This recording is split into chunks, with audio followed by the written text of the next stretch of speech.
ছাত্রদের সাথে আমাদের সাদৃশ্যতা, আমরা তাদেরকে খুব ভালোবাসি, তাদেরকে খুব কি করি ভালোবাসি। কয়টা গেল বলেন? 2 নম্বর। 3 নম্বর, আমাদের অধঃপতনের 3 নম্বর কারণ, খেয়াল করে শুনেন, আমাদের অধঃপতনের 3 নম্বর কারণ হচ্ছে আমাদের বাংলাদেশের প্রেক্ষাপটে মাদক। মাদক কি বলেন? মাদক।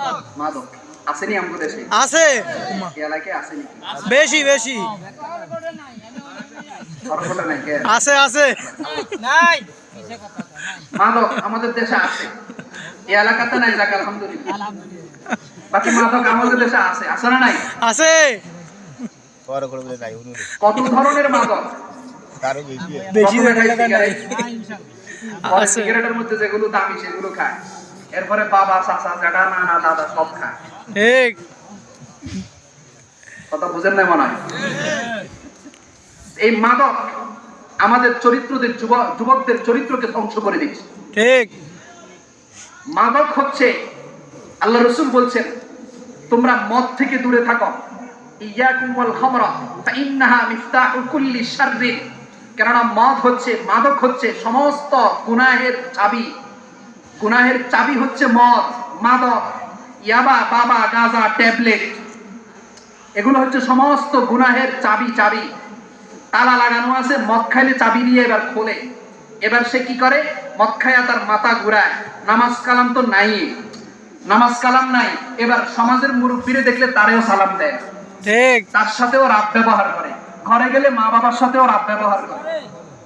আর কথা বুঝেন না কেন? স্ত্রীর সাথেও কি করে? রাত ব্যবহার করে। তার জ্বালায় এলাকার মধ্যে থাকা যায় না। এরকম কিছু গাঞ্জটি আর মাদকটি আমাদের দেশে আছে না নাই? আছে। এই মদ মাদক আমাদের যুবকদেরকে ধ্বংস করে দিচ্ছে। বড় হাসির বিষয় কি, কৌতুকের বিষয় কি জানেননি? আমাদের দেশে কিছু কিছু মানুষ আছে, মাইক নিয়ে বড় বড় বক্তব্য দিবে, দেশ মাদকের আখড়া হয়ে যাচ্ছে, আমাদের দেশকে মাদক মুক্ত করতে হবে, আমাদের দেশকে ইয়াবা, গাঁজা, ট্যাবলেট মুক্ত করতে হবে, যুবকদের চরিত্রকে রক্ষা করতে হবে। হযরতজি বহুত বড় বড় ভাষণ দিলেন, কিন্তু রাতের আধারে সিপাই যায় তিনি মাদক বেচেন। ঠিক। কথা বুঝেন না মনে হয়? ঠিক।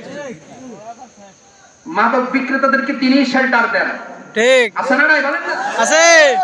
এজন্য মাদক আমাদের যুবকদেরকে শেষ করে দিচ্ছে। আচ্ছা, মদ খেলে কি ক্ষতি শুনেন, রাসূল করিম সাল্লাল্লাহু তাআলা আলাইহি ওয়াসাল্লাম স্পষ্ট ভাবে বলেছেন, স্পষ্ট, ইন্না আলাল্লাহি লাআহদান, খেয়াল করে শুনেন, আল্লাহর উপরে দায়িত্ব, ইন্না আলাল্লাহি লাআহদান, আল্লাহ অঙ্গীকারবদ্ধ, অর্থাৎ আল্লাহ অঙ্গীকার করছেন। কি অঙ্গীকার করছেন? আল্লাহ অঙ্গীকার করছেন আইয়াশরাবা আইয়ুসকিয়া মাইয়াশরাবা মিনাল মুসকির, যে ব্যক্তি নেশা জাতীয় দ্রব্য আহার করে, নেশা জাতীয় দ্রব্য খায়, মাদক দ্রব্য খায়, আল্লাহ তাআলা তাকে পান করাইবেন। কি থেকে পান করাইবেন? মিন তিনাতিল খাবাল আরাকু আহলিন নার।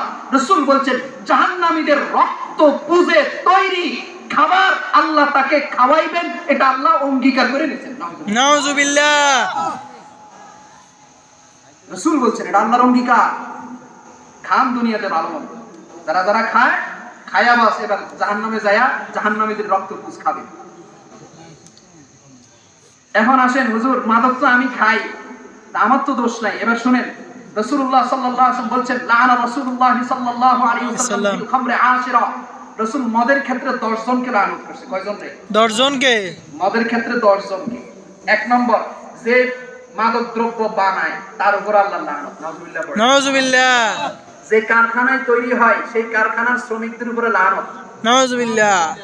যে কোম্পানি মাদক দ্রব্য বাজারজাত করে তার উপরে লানত, নাউজুবিল্লাহ।